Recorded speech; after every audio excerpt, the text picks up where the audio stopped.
The first sin ever to happen in heaven was pride.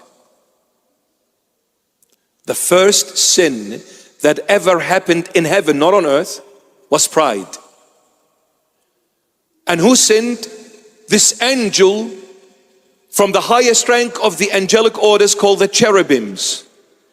This angel later on was called Satan. He was an angel of the highest rank, full of eyes, full of knowledge, absolutely beautiful, perfect, created by God. Pride entered this angel. What are angels? Spirits. Therefore, pride attacks your spirit, not your soul, not your body. Please get this right. Pride attacks the spirit. 1 Thessalonians 5:23, St. Paul says we're made out of three things: body, soul, and spirit. Pride attacks the spirit. Satan, when he was cast out of heaven, the first thing he did to the human race, Adam and Eve, pride.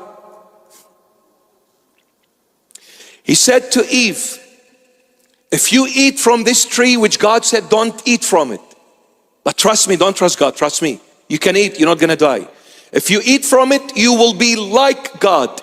Now to be like God, man, I'm something now very precious, someone very high and exalted. I'm like God, man, I'll be the ultimate of ultimates. Everybody's gonna look up to me. Everybody's gonna come and bow and ask for my advice. I'll be the center of attention. And when you become the center of attention, you can kiss it goodbye. You're in deep trouble, my dear friend. Before you know it, your head has become bigger than a balloon and you're flying so high, Satan has devoured you before you blink your eyes. He brought pride into the human race because this is what killed Satan. This is what destroyed Satan, pride. Now the medication for pride is prayer. You want to avoid pride? Pray. What does prayer do to your spirit? Humbles it. Bows the head down before God. You see, when pride enters, please, I'll leave you with this. And it's before Christmas. When pride enters the spirit far from all of you, there is another component called the soul, S-O-U-L, no time.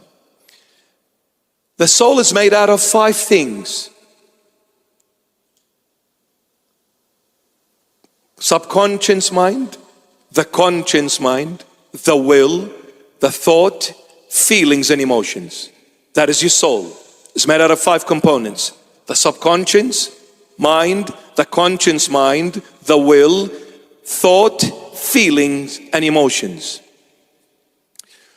When the spirit is engulfed with pride, it will go to the soul, influence the will, influence the thought, influence your conscious and subconscious mind, eventually influencing your body.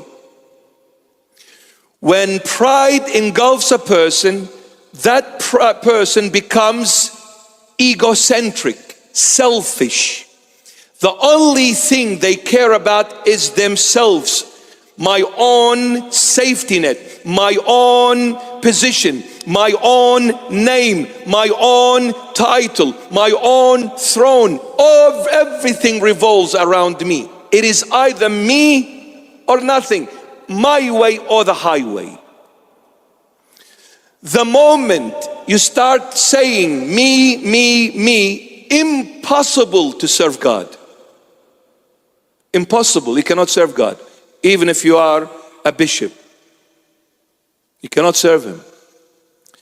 Because there is only one I am, and that is God. If you start saying me, me, me, me, you become the I am, but you become the false God. It is either God or you. The 2 I ams can't be together at the same time. It is either Him or you. The moment you become selfish, egocentric, me, you've detached yourself from the true divine God, Yahweh, the I am. The day you detach yourself from God, thinking that you can do whatever you wish, there is another force will engulf you called Satan. The moment Satan takes over, you will not know your right hand from your left hand. You'll start thinking you're doing everything right, yet everything is wrong. You start thinking you're walking in the right path, yet you're walking in the very wrong path that will lead you to destruction.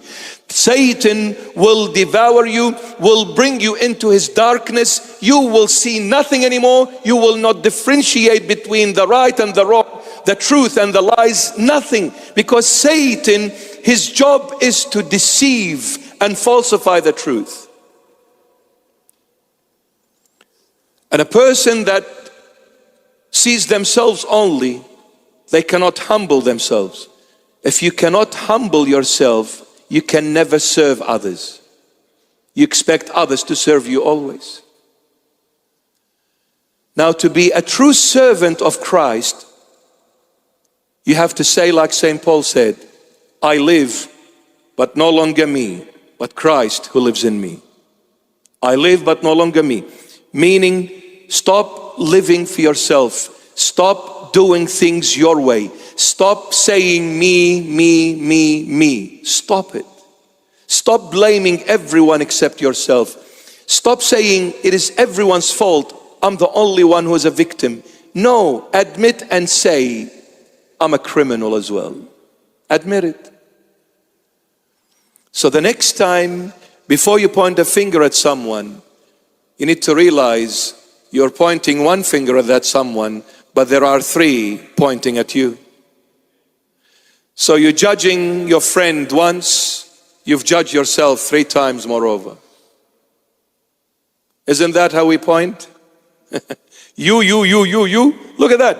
1 to your friend, 3 to yourself. You just shot yourself in the foot.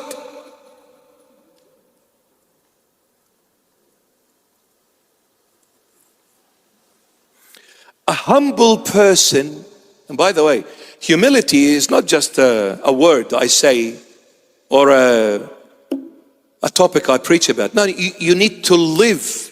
You need to live it. It's very hard. You know why it's hard? Because what about me? Where is my right? He just stole this from me. He just took this from me. He didn't let me talk. And they just took that job from me. Oh. You know, I can test someone in the church very easily to see if they are humble. They have, no, we can't be perfectly humble. So only the Lord can do that. But if they have a glimpse of humility in them, I can test them with one thing. Maybe I shouldn't be saying this, but I'll say it anyway for the argument's sake. Somebody that is serving in the church, I'll come without prior notification, without any hints. I'll just come at them. No warnings, nothing. I'll say, I'm taking this position from you. Let me see what you're going to do. Yeah. If that person leaves the church and never comes back to it, they're not humble. They were there for themselves, not for the Lord. But if that person is not deterred by it, not even touched by it, not even concerned, normal, yeah, no problem, you can have it. And they come and remain in the church and come and pray in the church as if nothing happened. Now, I'll give that person everything they want. I'll entrust them. With whatever I give them, I'll be very, very comfortable. The Lord does that, my beloveds. He puts us to the test. Who gave me this rank? The Lord. Who gave me this church? The Lord. Who brought the people to this church? The Lord. Now one day the Lord will come and says, I don't want you to be a bishop. I'm throwing you out on the street. Are you going to continue loving me, or are you going to walk away from me? Was your love hanging on the position I gave you and all the other beautiful things I've given you? Or was your love for me, not for what I have done for you, but your love was for me? The Lord wants you to love Him for Himself, nothing else. Don't ever love the Lord because He's giving you. Don't ever love the Lord because He's granting you your wish. Don't let your love be based on that. Love Him even if He takes you to hell. Love Him. When you love Him in hell, you'll definitely love Him in heaven. What do they say on that big wedding day? Will you take her in good times and bad times, in sickness and in health, in poorness and in richness? And the poor guy says yes, yes, yes. And the same thing, the girl says, yes, Father, please hurry up. The plane is running, waiting for us to go to Hawaii for honeymoon. They are concerned about the honeymoon. They are not realizing what vows they just made for one another. Will you accept her in sickness and in health? Yes. She becomes sick. He says, I'll need to find another one. You're good for nothing anymore. When I married you, come here, boy. I married you because you were rich. You drove a Lamborghini. You lived in a mansion. You had millions in the bank account. Now you went bankrupt. Get out of my sight. I need another rich man now. Centerlink ain't gonna do me no good.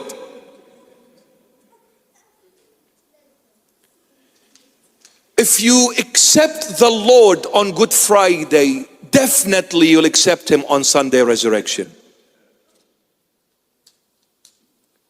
Now humility, I live no longer for myself, I live for Him. This is the Holy Mother. The Holy Mother, she erased herself for her Son to be in total control and charge of her life. That's why she's the Queen, we're not.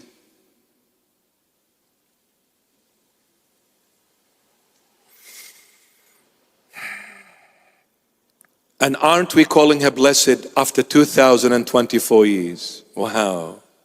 Look at the word of the Lord, how truthful it is and faithful. Well, do you think we're calling her blessed? No. It's the Lord who makes sure that we call her blessed whether we like her or not, because she honored Him. He will put it in our hearts to honor her. What goes around comes around. He who humbles himself shall be exalted. The Holy Mother is always exalted. Billions of Christians exalt her. Billions. Billions of Christians exalt her. That's the Lord Jesus.